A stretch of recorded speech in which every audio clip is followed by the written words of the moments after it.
नमस्कार दोस्तों, मैं हूं संतोष पाठक और आप लोग देखना शुरू कर चुके हैं संतोष पाठक ऑफिशियल यूट्यूब प्लेटफॉर्म।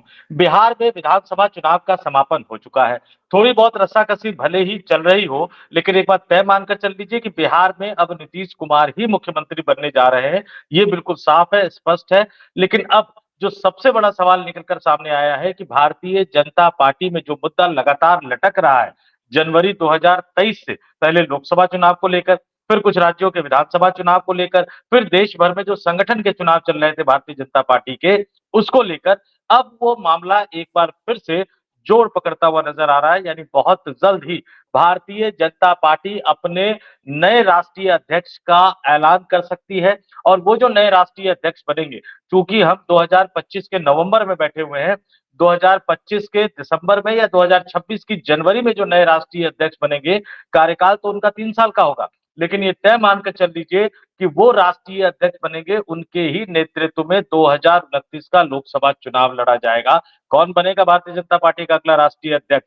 कौन होगा बीजेपी के संगठन का चेहरा? क्योंकि सरकार के चेहरे तो नरेंद्र मोदी और अमित शाह ही रहेंगे 2029 के लोकसभा चुनाव में भी। इस पर बातचीत करने के लिए हमारे साथ मौजूद है भारतीय जनता पार्टी को कवर करने वाले, राष्ट्रीय स्वयंसेवक संघ की खबर रखने वाले नवनीत मिश्रा जी। एक बार फिर से हमारे साथ जुड़ रहे हैं। नवनीत भाई, आपका बहुत बहुत स्वागत है हमारे यूट्यूब मंच पर। नमस्कार संतोष जी, धन्यवाद धन्यवाद। नवनीत भाई, अब वो बेला आ गई है, वो समय आ गया है और अब ये जी। पता भी लग रहा है कि सुगबुगाहट शुरू होने वाली है। और अब बहुत जल्द नए राष्ट्रीय अध्यक्ष के नाम का फैसला कर लिया जाएगा। जनवरी, मुझे याद है, अमित शाह ने जब पहली बार राष्ट्रीय अध्यक्ष का कार्यभार संभाला था, उस दिन मेरा जन्मदिन था, 24 जनवरी। और उस दिन भारतीय जनता पार्टी के 11 अशोक रोड कार्यालय पे हम लोग मौजूद थे। और 20 जेपी नड्डा ने जब कार्यकाल संभाला, 20 जनवरी को संभाला था। तो नवंबर जी। तकरीबन तकरीबन समाप्त होने को है। दिसंबर में ऐलान होगा, कार्यभार जनवरी में संभालेंगे या जनवरी में ऐलान होगा, लेकिन दिसंबर में तय हो जाएगा कि कौन बनेंगे। क्या अब वो बेला आ गई है जब बहुत जल्द बीजेपी अपने राष्ट्रीय अध्यक्ष के नाम का ऐलान करेगी? देखिए संतोष जी, भाजपा का राष्ट्रीय अध्यक्ष कौन बनेगा और कब बनेगा, ये पिछले 2 वर्ष से लगातार अटकलें लग रही हैं। और जो भी डेडलाइन आई, चाहे वो आधिकारिक स्तर से सोर्सेज ने बताया या चाहे अटकलों के रूप में आई, वो सारी डेडलाइन अब तक गलत साबित होती रही हैं। जब जब ये लगा कि अब हो जाएगा, तब तब कुछ न कुछ ऐसी परिस्थितियां खड़ी हुई जिसकी वजह से चुनाव आगे टलता रहा। एक समय ये माना जा रहा था कि दिल्ली चुनाव के बाद अब पार्टी घोषित कर देगी, और पार्टी पूरी तरीके से तैयार थी। तो आपने देखा होगा, अचानक से वो फिर आतंकी हमला हो जाता है पहलगाम में, और फिर चूंकि सरकार का भी फोकस ऑपरेशन सिंदूर पे हो जाता है, सरकार संगठन दोनों का फोकस उधर चला जाता है, फिर वो चीजें टल गई। और इसके बाद फिर आपने देखा होगा, फिर बिहार चुनाव में पूरी मशीनरी पार्टी की लग गई। अब लेकिन यह है कि बिहार में चुनाव भी हो गया है, प्रचंड बहुमत से सरकार भी बनने जा रही है, 20 तारीख को शपथ ग्रहण भी होगा। इसके बाद पार्टी नेतृत्व को एक मौका मिल जाएगा। अब जैसे इसमें दो अटकलें हैं, दो चीजें सामने आ रही हैं। जिस तरीके से शीतकालीन सत्र को आमतौर पर माना जाता है कि वो नवंबर के आखिर से शुरू होता है, उसको दिसंबर में ले जाया गया, 1 दिसंबर से शीतकालीन सत्र चलेगा। तो ये माना जा रहा है कि अगर पार्टी को करना होगा, अगर पार्टी की प्राथमिकता में होगा, अगर पार्टी ने सारी चीजें तय कर ली होंगी, तो हो सकता है कि 1 दिसंबर से पहले बीजेपी को नया राष्ट्रीय अध्यक्ष मिल जाए। अगर इस वर्ष करना होगा तो 15 दिसंबर तक का पार्टी के पास मौका है। क्योंकि आप भी जानते हैं, भाजपा एक ऐसी पार्टी है जो जो परंपराओं का बहुत पालन करती है। 16 दिसंबर से खरमास लग जाएगा, जो 14 जनवरी मकर संक्रांति तक रहेगा। इस अवधि में कोई शुभ कार्य नहीं हो सकते हैं। तो ऐसे में अगर इस वर्ष करना होगा तो 15 दिसंबर से पहले हर हाल में पार्टी को जो है ये सब चीजें कर देनी होंगी। नहीं तो फिर मामला जाएगा, तो करना तो फिर मकर संक्रांति। तो मुझे लगता है अगर इस वर्ष नहीं करेंगे तो फिर बंगाल चुनाव के बाद ही होगा। क्योंकि बंगाल चुनाव में भाजपा के एक और दावेदार हैं, जो राष्ट्रीय अध्यक्ष के नाम जिनका राष्ट्रीय अध्यक्ष के पद के लिए नाम चलता है, उनके कंधों पर बड़ी जिम्मेदारी है बंगाल का। चूंकि धर्मेंद्र प्रधान अपनी क्षमता साबित कर चुके हैं इस वक्त बिहार चुनाव में, अब एक और भाजपा के महारथी को अपनी एक बार फिर अपनी कैपेसिटी साबित करनी है। हालांकि वो एमपी और महाराष्ट्र चुनाव में कर चुके हैं, पार्टी को बम्पर विजय दिला चुके हैं। अब उनके सामने बंगाल जीत के बीजेपी की झोली में डालने की चुनौती है। तो हो सकता है कि पार्टी बंगाल तक का वेट कर ले। लेकिन ये इतना जरूर है कि लगभग चीजें तय हो गई। आप हमारे दर्शकों को उनका नाम भी बता दीजिए जिनको बंगाल जिताने की जिम्मेदारी दी गई है।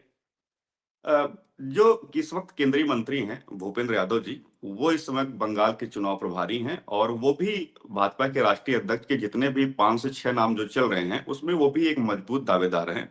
ऐसा माना जा रहा है कि बंगाल चुनाव उनके लिए एक परीक्षा की घड़ी है, क्योंकि देखिए बंगाल की जमीन को अभी उपजाऊ बनाना बड़ी चुनौती है, क्योंकि महाराष्ट्र में तो मान लीजिए पहले से सरकारें थी, एमपी में भी पहले से सरकारें थी।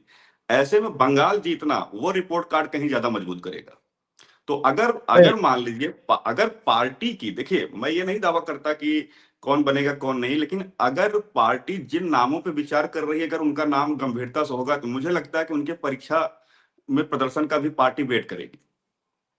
नहीं, यानी एक बात तो तय है कि या तो 15 दिसंबर से पहले बना देगी, या फिर 14 जनवरी के बाद, यानी 14 से 24 जनवरी के बीच में, या फिर वो बंगाल, केरल, असम इन सब विधानसभा चुनावों का वेट करेगी, क्योंकि तकरीबन तकरीबन ये सभी विधानसभा चुनाव जो है वो आसपास ही होने हैं। ज्यादा संभावना इस बात की है कि चुनाव आयोग इन राज्यों के विधानसभा चुनाव की तारीखों का ऐलान एक साथ कर दे। 2026 में मैं दर्शकों को बता दूं, पश्चिम बंगाल में विधानसभा चुनाव होना है, केरल में विधानसभा चुनाव होना है, असम में विधानसभा चुनाव होना है, तमिलनाडु में विधानसभा चुनाव होना है, और पुडुचेरी में विधानसभा चुनाव होना है।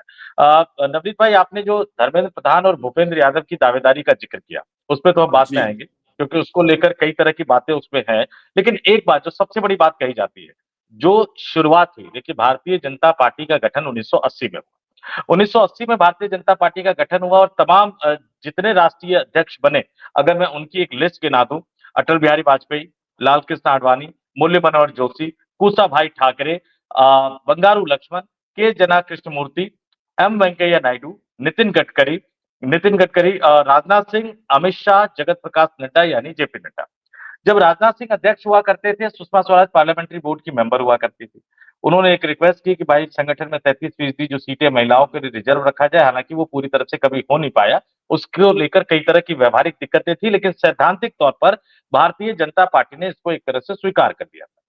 अब ये कहा जा रहा है कि जब पार्टी 80 में बनी, 2025 आ गया, 45 साल हो गए, आधी आबादी की भूमिका हमने देखी बिहार के विधानसभा चुनाव में, कि महिलाएं निकली तो देखे 200 का आंकड़ा पार करा दिया। यही आधी आबादी आपको मध्य प्रदेश में भी जिताती है, राजस्थान में भी जिताती है, उत्तर प्रदेश में भी जिताती है, महाराष्ट्र में भी बंपर जीत दिलवाई। और इसी आधी आबादी को साधना आपको पश्चिम बंगाल में भी है, क्योंकि तृणमूल कांग्रेस की महिला मुख्यमंत्री है वहां पर। इसी आधी आबादी को देश के अन्य राज्यों में भी साधना है। तो ये कहा गया कि महिला राष्ट्रीय अध्यक्ष जो है वो भारतीय जनता पार्टी को देना चाहिए। कई सारे नाम चले, इसमें एनटी रामाराव की बेटी जो डी पुरंदेश्वरी है, जो कि आंध्र प्रदेश बीजेपी के अध्यक्ष है, चंद्रबाबू नायडू की चंद्रबाबू नायडू की ही जाति से आती है, और उनको कहा गया कि 5 भाषाओं का ज्ञान। हिंदी पे अच्छी पकड़ है, बहुत अच्छी हिंदी बोलती है तो हिंदी भाषी राज्यों में काम आ जाएगी। अंग्रेजी बहुत अच्छा बोलती है तो जो केरल विधानसभा चुनाव में जाएगी तो वहां काम आ जाएगी। तमिल बहुत अच्छा बोलती है, क्योंकि उनका जन्म तमिलनाडु में हुआ, चेन्नई में हुआ, तो तमिलनाडु में चुनाव प्रचार में भी काम आ सकती है। और तेलुगु तो है ही, जो कि आंध्र प्रदेश और तेलंगाना, ये दोनों राज्यों में काम आ सकती है। तो 5 भाषाओं की जानकार है, एक बड़े स्टार की, मेगा स्टार की बेटी है, चंद्रबाबू नायडू की वर्तमान जो मुख्यमंत्री है सहयोगी दल के, उनकी सिस्टर इन लॉ है। उसके बाद हमने सुना कि फिर महिला मोर्चा की जो राष्ट्रीय अध्यक्षा है, बी श्रीनिवासन का नाम भी है। फिर आया कि चूंकि ग्लैमरस लेडी आपको लेके आ रहा है, जिसकी महिलाओं में एक पकड़ हो, जो महिलाओं में लोकप्रिय हो, तो राजस्थान की पूर्व मुख्यमंत्री वसुंधरा राजे सिंधिया का नाम आया। कई जगह स्मृति ईरानी का भी नाम चलने लगा। अगर मैं ये कहूं कि भारतीय जनता पार्टी ने सैद्धांतिक रूप से ये स्वीकार कर लिया कि किसी महिला को राष्ट्रीय अध्यक्ष बनाना है, तो क्या ये 4 नाम अभी भी रेस में बने हुए हैं, कि इनके अलावा भी किसी और नाम की एंट्री हो गई, और क्यों हुई है फिर? देखिए संतोष जी, जो मेरी जानकारी है भारतीय जनता पार्टी किसी महिला को कमान नहीं देने जा रही है। अब मैं उसके पीछे आपको कारण बताता हूं, वो भी तथ्यों के साथ। देखिए सोशल मीडिया से लेकर के मीडिया में बहुत सारी खबरें, ये बात सही है, महिला नेतृत्व को लेकर के बहुत सारी चीजें चली, लेकिन महिला कोटा जो था, ये बात सही है, जब से 2014 के बाद से लगातार बीजेपी चुनाव जीत रही है, महिलाओं का बड़ा समर्थन मिल रहा है। और प्रधानमंत्री नरेंद्र मोदी ने खुद अपने दम पे महिला वोट बैंक तैयार किया है, 33% उन्होंने आरक्षण देने का बिल भी पास किया है। और जहां तक महिलाओं की भागीदारी की बात है, तो दिल्ली में एक महिला मुख्यमंत्री बीजेपी दे चुकी है, तो महिला कोटा वहां पे खत्म हो गया। और इसके अलावा देखिए केंद्र में भी महिलाएं हैं। देखिए भाजपा का जो राष्ट्रीय अध्यक्ष है, वहां पे क्या है ना, वो आम सोशल इंजीनियरिंग से थोड़ा सा परे है। आमतौर पे उस वहां पे एक ऐसे व्यक्ति को बैठना है जो 24/7 रहे। आपने देखा होगा, चाहे अमित भाई रहे हों, चाहे वो जेपी नड्डा रहे हों, वो हमेशा जो है लगातार 24/7 उसी मोड में वो काम करते रहे। अब वर्तमान में अभी जो कोई ऐसी पूर्णकालिक महिला नेत्री अभी बीजेपी में मुझे ऐसी नहीं दिखती है कि जो राष्ट्रीय अध्यक्ष के पद पे पूरी तरीके से फिट बैठ सके। महिला महिला नेता बहुत सारी हैं, लेकिन राष्ट्रीय अध्यक्ष की जो जरूरतें हैं, उन जरूरतों में कोई महिला नेतृत्व वर्तमान में फिट नहीं बैठती है। आपने जैसे कि आपने डी पुरंदेश्वरी का नाम लिया।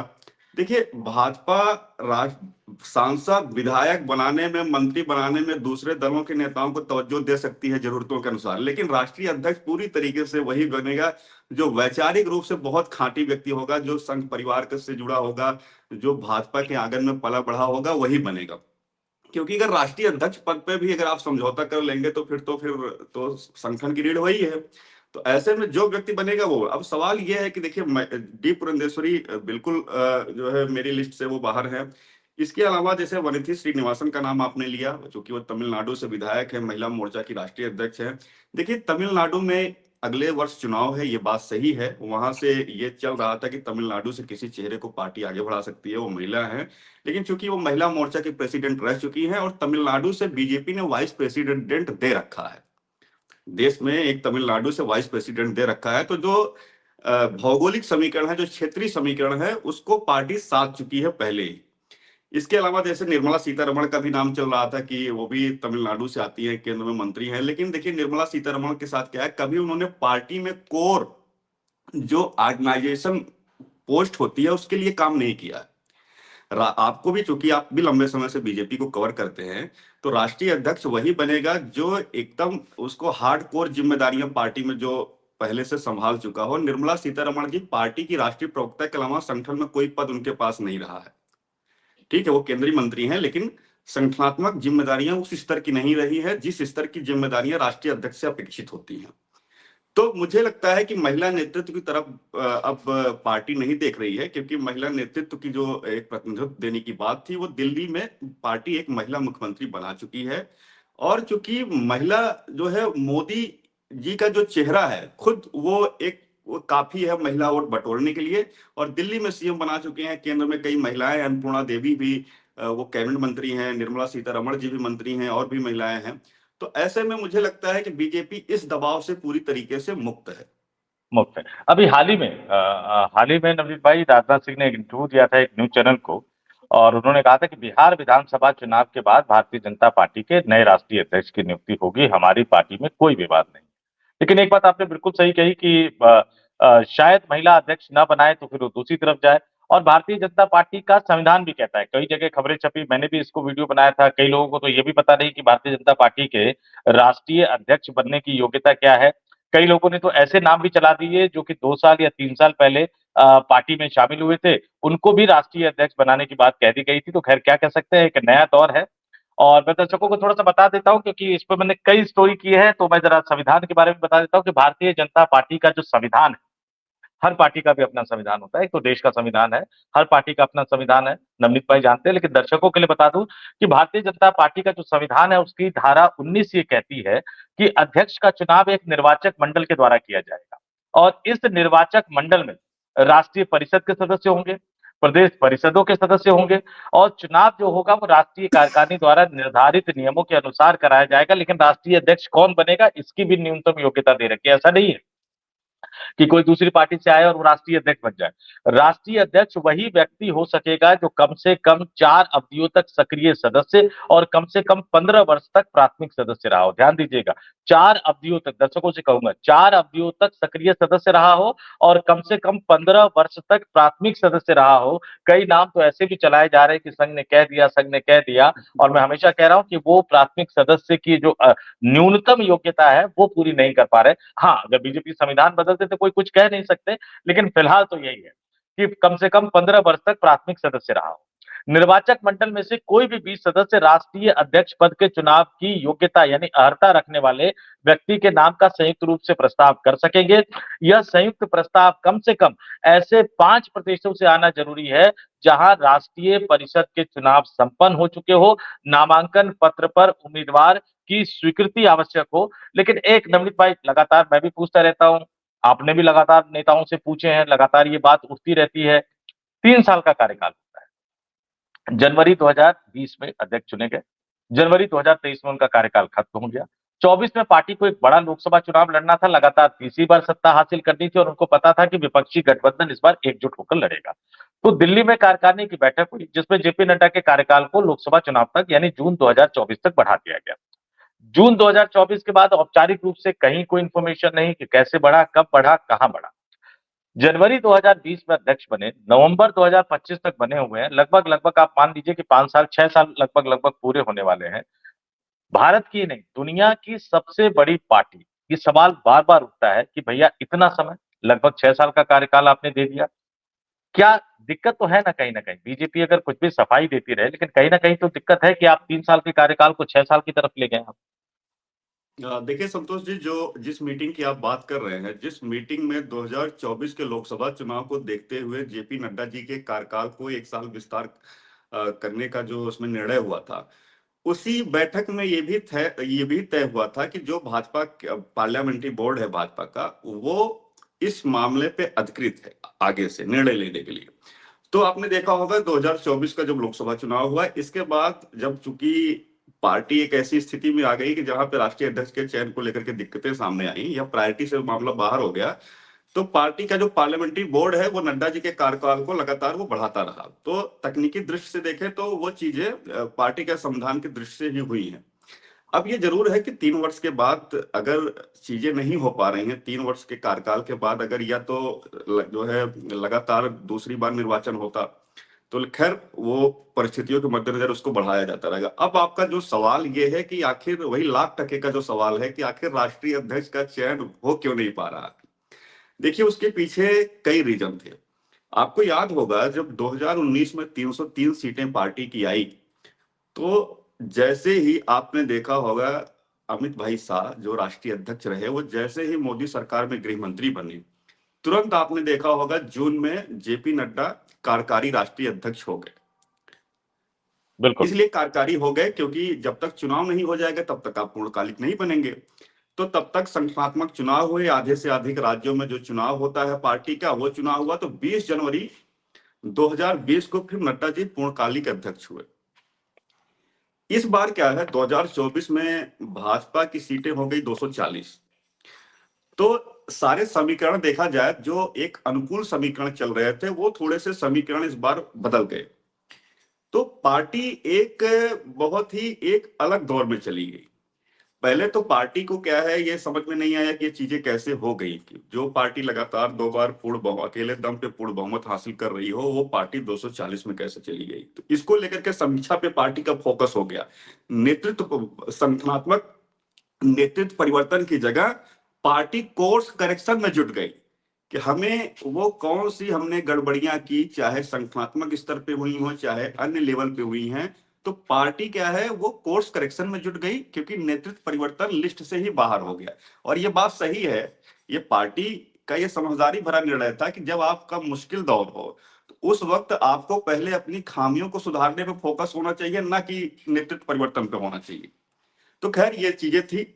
इसके बाद फिर पार्टी का फोकस, पार्टी को लगा कि चूंकि थोड़े से लोकसभा चुनाव में पार्टी को झटका आया है, तो ऐसे में जो आने वाले चुनाव हैं हम पहले उस पर फोकस करते हैं, ताकि जो हमारी शक्ति थोड़ी सी छिनी हुई है जनता की अदालत में, वो हम शक्ति फिर से अर्जित करें। फिर आपने देखा होगा महाराष्ट्र का भी चुनाव हुआ, फिर हरियाणा का भी चुनाव हुआ, फिर दिल्ली का चुनाव हुआ, पार्टी का पूरी तरीके से फोकस उधर हुआ। देखिए पार्टी को राष्ट्रीय अध्यक्ष के चुनाव की इसलिए भी बहुत ज्यादा मजबूरी नहीं रही क्योंकि पार्टी के पास एक ऐसा सिस्टम है जिसकी वजह से कोई चुनाव पे असर नहीं पड़ा। प्रधानमंत्री नरेंद्र मोदी का चेहरा है, गृहमंत्री अमित भाई शाह का मैनेजमेंट, और नड्डा जी की जो अपनी भूमिका है वो एक जो सेतु का काम करते हैं, ब्रिज का काम करते हैं, वो अपनी भूमिका कर ही रहे थे। अच्छा, तो एक इससे बात बड़ी पार्टी दिलचस्प है, ये जी बीजेपी पे जो हम नए राष्ट्रीय अध्यक्ष की बात करते हैं, जी कई तरह की खबरें आती हैं, लेकिन अगर तथ्यों के आधार पे बीजेपी के जन्म से लेकर बात करें कि बीजेपी ने कब-कब अपनी आइडियोलॉजी में थोड़ा-सा शिफ्ट किया मौके के हिसाब से। जैसे मोहन भागवत ने पिछली बार जो विज्ञान भवन में व्याख्यानमाला आयोजित की थी, उसमें कहा था कि भाई 1925 में जो संघ की सोच थी, वो आप 2022 में, 2021 में, 2020 में नहीं आप कर सकते। लगभग बोल हुआ वही था। 1980 से पहले दोहरी सदस्यता के मामले में जनता पार्टी की सरकार गई। अटल बिहारी वाजपेयी, लाल कृष्ण आडवाणी, भैरों सिंह शेखावत और राष्ट्रीय स्वयंसेवक संघ से जुड़े नेताओं ने भारतीय जनता पार्टी का गठन किया। गठन के समय ही भारतीय जनता पार्टी ने दूसरे दलों से आने वाले यानी नॉन आरएसएस बैकग्राउंड वाले नेताओं को एक तरह से तवज्जो देनी शुरू कर दी।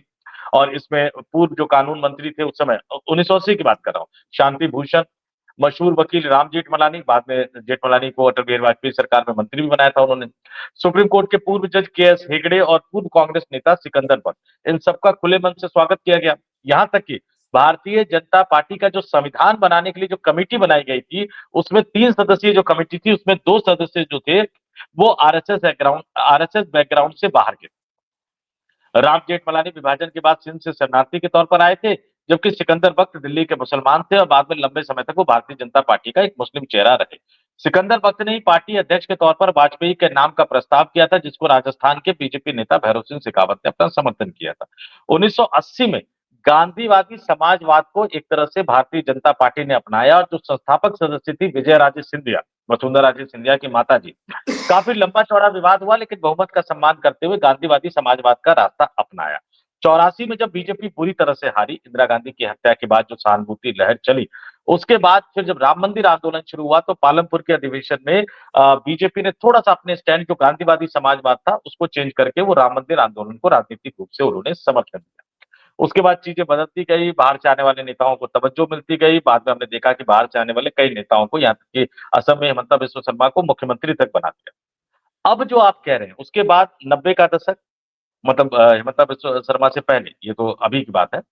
90 के दशक में सोशल इंजीनियरिंग का फॉर्मूला बीजेपी लेके आई। उस सोशल इंजीनियरिंग के फॉर्मूले के बल पे यूपी में कल्याण सिंह की सरकार बनी, पूर्ण बहुमत की सरकार बनी। ब्राह्मण और पिछड़े यानी अपर कास्ट और पिछड़ों को जोड़कर भारतीय जनता पार्टी ने एक बड़ा समीकरण बनाया, जो वैश्य समुदाय था वो उनके साथ एक तरह से खड़ा था। और ये सोशल इंजीनियरिंग का फॉर्मूला भारतीय जनता पार्टी अब तक अपनाती रही।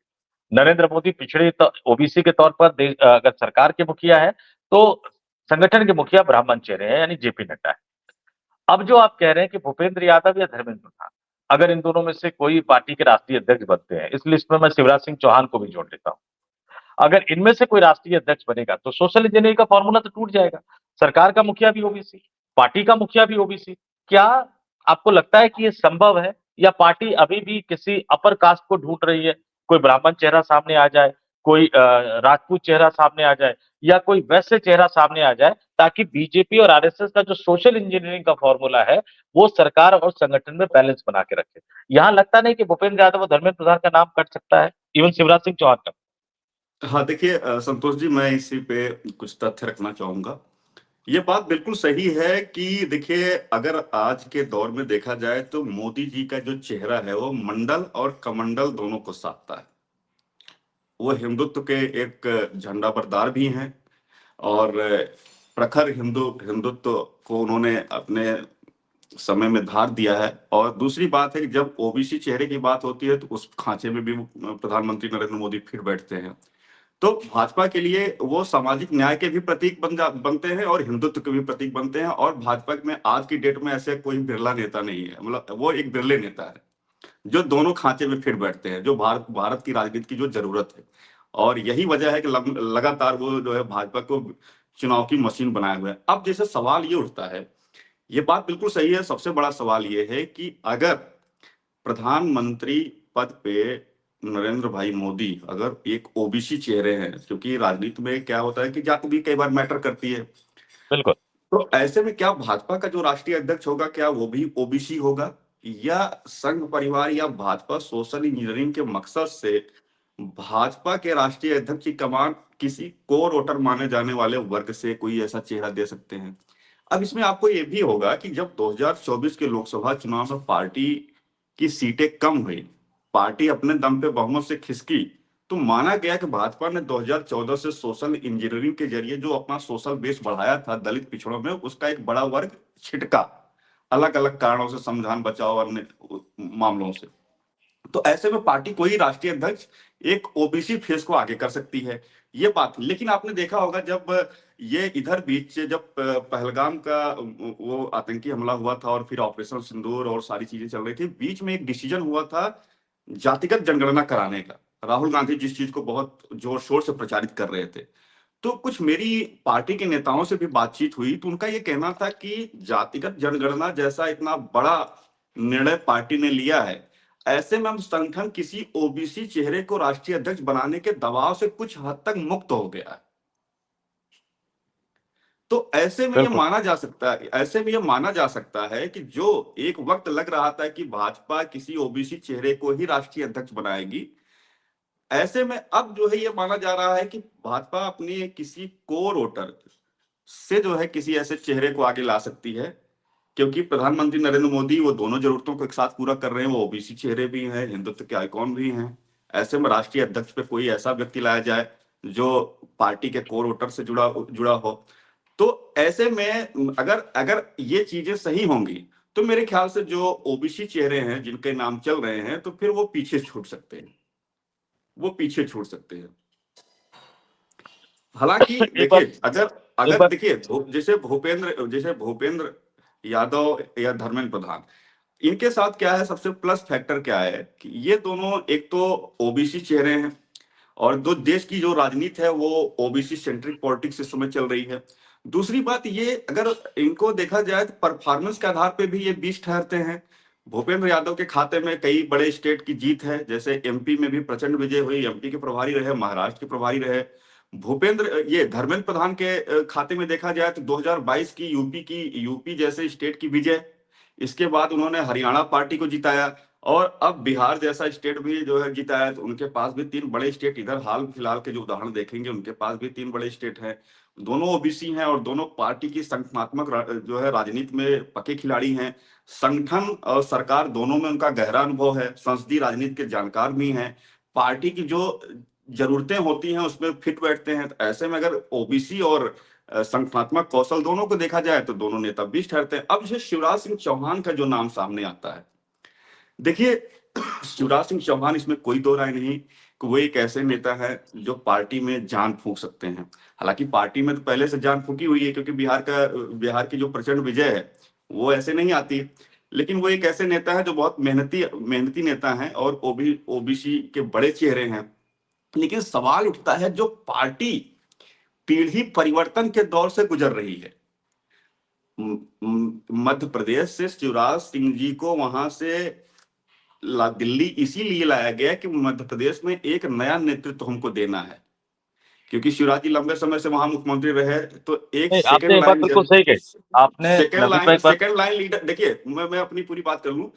मध्य हाँ, प्रदेश में शिवराज सिंह चौहान के नेतृत्व में तो देखा जाए चुनाव लड़ा गया, भले ही उनको घोषित नहीं किया गया था सीएम, लेकिन सीएम तो वही थे।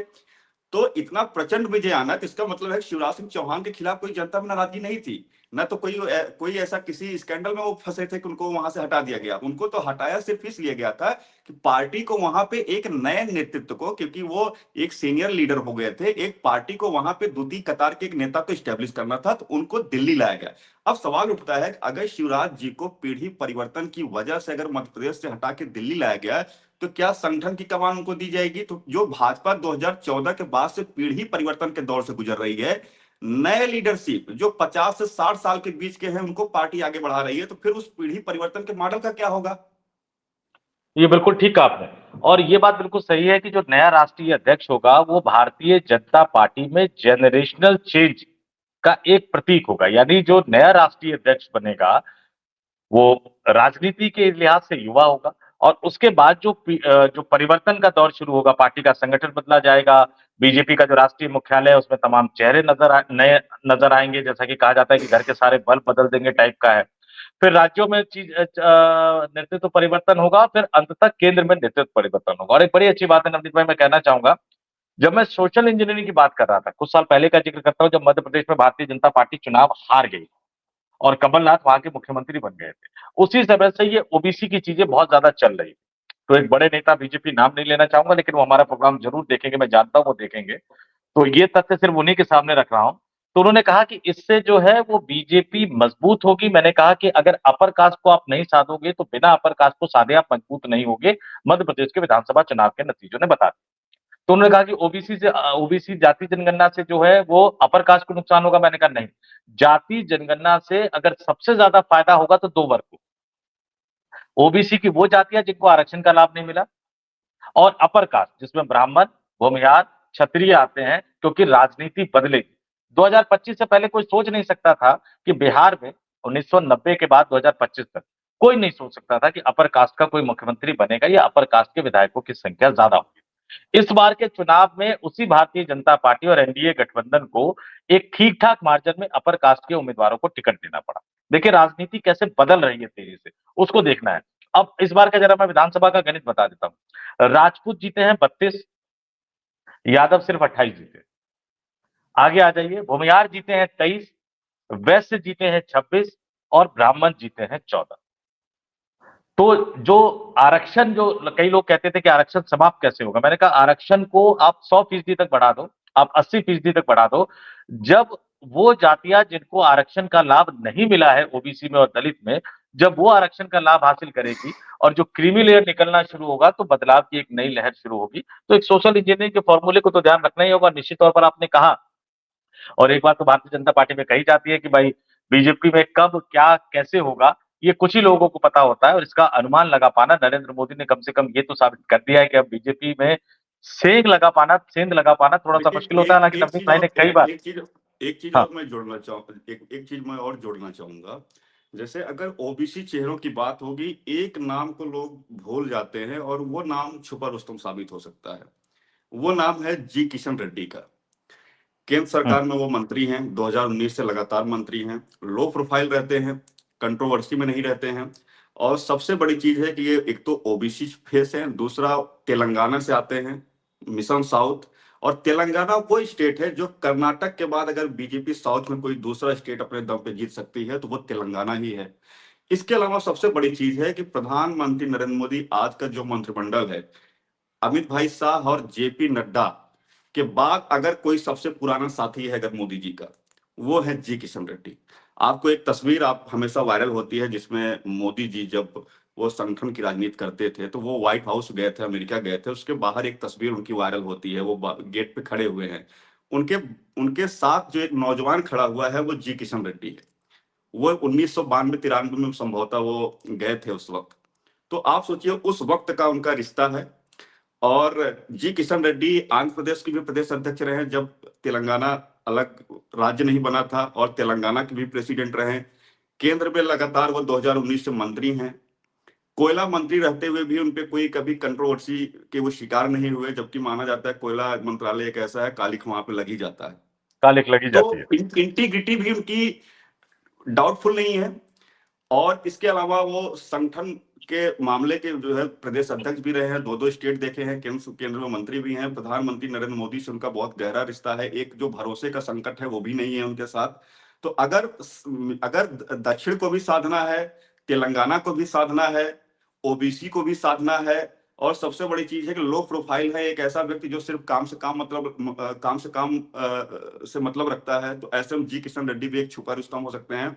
दूसरा, अगर मान लीजिए पार्टी किसी अगड़े फेस को जो कोर वोटर माना जाता है, क्योंकि प्रधानमंत्री पद पे मोदी जी खुद एक ओबीसी चेहरे हैं, अगर पार्टी किसी कोर वोटर को बनाना चाहिए, कोर वोटर वर्ग से आने वाले चेहरे को, तो ऐसे में प्रहलाद जोशी जो केंद्र सरकार में मंत्री हैं वो भी एक दावेदार दिखते हैं। प्रहलाद जोशी एक ऐसे व्यक्ति हैं जो कर्नाटक के प्रदेश अध्यक्ष भी रहे हैं, संघ से भी उनके जो है वो संघ से भी उनका जुड़ाव रहा है, लो प्रोफाइल रहते हैं, संसदीय मामलों के जानकार हैं, और प्रधानमंत्री नरेंद्र मोदी के भी वो करीबी हैं, संसदीय कार्य मंत्री भी वो रह चुके हैं। और आपने देखा होगा संसद चलाने में जो भूमिकाएं होती, जो सुझाव होता है, जो सारी चीजें होती है, उसका भी संचालन करने का उनको लंबा अनुभव रहा है। गृह मंत्री अमित शाह से भी उनकी अच्छी ट्यूनिंग है। तो ऐसे में वो भी एक दावेदार हो सकते हैं। और अगर किसी और ब्राह्मण चेहरे में, जैसे बीडी शर्मा का नाम भी आ रहा है कि अगर जैसे उनको भी कर सकते हैं। और देखिए राष्ट्रीय महासचिवों में दो नाम सबसे इंपॉर्टेंट दिखते हैं, वो एक सुनील बंसल का नाम दिखता है, एक विनोद तावड़े का नाम दिखता है। दो महासचिव ऐसे हैं, अगर पार्टी को लगता है, जैसे आपने देखा होगा चाहे अमित भाई शाह जब राष्ट्रीय अध्यक्ष बने तो इससे पहले राष्ट्रीय महासचिव थे। और इसके अलावा आप जेपी नड्डा जी को देखा होगा आपने, वो भी पहले राष्ट्रीय महासचिव थे। तो इधर बीच मोदी राज में जो दो प्रेसिडेंट बने हैं वो पहले राष्ट्रीय महासचिव थे। आमतौर पर जब कोई व्यक्ति राष्ट्रीय महासचिव रहता है तो वो संगठन, राष्ट्रीय संगठन कैसे चलता है, उसकी क्या जरूरतें हैं, उसकी उसकी भरपूर ट्रेनिंग हो जाती है। तो ये दो नाम भी हैं। लेकिन ये है कि ये जरूर है कि देखिए एक और नाम बीच में सामने आ रहा था कि जब ये लग रहा था कि संघ और भाजपा के बीच में किसी नाम पे सहमति नहीं बन पा रही है, हो सकता है कि मनोहर लाल खट्टर को कर दिया जाए, क्योंकि मनोहर लाल खट्टर भी संघ के प्रचारक रहे हैं, प्रधानमंत्री नरेंद्र मोदी के वो मित्र रहे हैं। लेकिन बस एक बात वही आती है कि खट्टर जी की उम्र हो चुकी है, वो 70+ हो चुके उम्र हैं, हो और चुकी है। ऐसा क्योंकि भाजपा पीढ़ी परिवर्तन के दौर से गुजर रही है, और ऐसा अध्यक्ष चाहिए जो 2029 तक पार्टी को चुनाव लड़ाने की क्षमता रखे, जो दौड़ भाग खूब कर सके, लगातार मिशन मोड में रैलियां कर सके, इधर उधर कार्यकर्ताओं से मिल सके। तो क्या खट्टर साहब ऐसे इन जरूरतों में फिट बैठते हैं? तो ये जो चीजें हैं, इन सब चीजों को जो है देखना होगा। सबसे बड़ा सवाल वही है कि देखिए आगे भाजपा का रोडमैप क्या होगा, भाजपा का राष्ट्रीय अध्यक्ष कौन होगा, ये कई बातों पर निर्भर करेगा। वो नंबर आगे के एक, रोड मैप पे करते हैं। बिल्कुल नवनीत भाई। वर्तमान नेतृत्व, जो पार्टी का वर्तमान नेतृत्व है उसके साथ उसकी ट्यूनिंग कैसी है, क्योंकि राष्ट्रीय अध्यक्ष वही बनेगा जो प्रधानमंत्री नरेंद्र मोदी की नीतियों को आगे बढ़ाने का काम करे, ना कि वो खुद पावर सेंटर बन जाए। तो एक बिल्कुल, ऐसा तो अध्यक्ष अब चाहिए जो काफी लंबी प्रधानमंत्री चर्चा हो नरेंद्र गई है। मोदी के साथ कदम ताल करके सरकार और संगठन का बेहतर तालमेल करने वाला हो। इसके अलावा भाजपा की जो भावी जरूरतें हैं उसको पूरा करने वाला हो।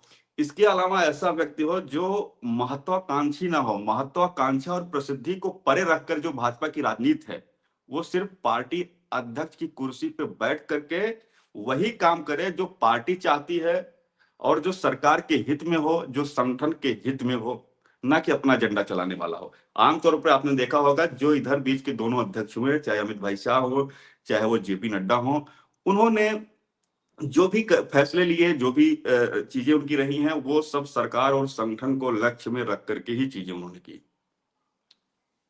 बिल्कुल, तो अब ये देखने वाली बात होगी कि जो नए राष्ट्रीय अध्यक्ष होंगे वो अमित शाह और जेपी नड्डा की तरह होंगे या किसी और तरह के कार्यशैली से काम करने वाले होंगे। और नवनीत भाई के पास नामों की लंबी फहरिस्त है, लेकिन चर्चा बहुत लंबी हो गई है, तो इसे हम अभी विराम देते हैं। लेकिन एक बात तय है कि बहुत जल्द आपको भारतीय जनता पार्टी के नए राष्ट्रीय अध्यक्ष का नाम सुनने को मिलेगा।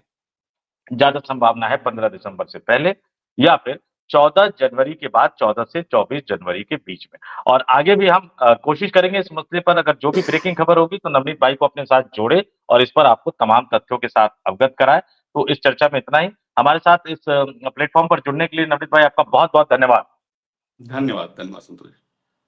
और तमाम दर्शकों को भी नमस्कार। और फिर आपसे अपील करूंगा, ये मुद्दा ऐसा है जिसमें आपको भी बढ़-चढ़ कर हिस्सा लेना चाहिए। आप हमें बताइए कि भारतीय जनता पार्टी का आपके हिसाब से अगला राष्ट्रीय अध्यक्ष कौन बनेगा? एक नाम बताना चाहे तो एक नाम बता दीजिए, नंबर 1, नंबर 2, नंबर 3 नाम बताना चाहे तो नंबर 3 3 नामों का आप चॉइस ऑप्शन भी दे सकते हैं। और भारतीय जनता पार्टी का नया राष्ट्रीय अध्यक्ष किनकी पसंद से चुना जाएगा? नरेंद्र मोदी, अमित शाह की पसंद से, राष्ट्रीय स्वयंसेवक संघ की पसंद से, वो अपर कास्ट के होंगे या ओबीसी के होंगे, क्या वो महिला होंगी, क्या वो उत्तर भारत से होंगे, क्या वो दक्षिण भारत से होंगे? इस पर आपका क्या मानना है? कमेंट करके हमें जरूर बताइएगा और हमारे साथ जुड़े रहिएगा। देखते रहिए संतोष पाठक ऑफिशियल यूट्यूब प्लेटफॉर्म। बहुत बहुत धन्यवाद, नमस्कार, आभार।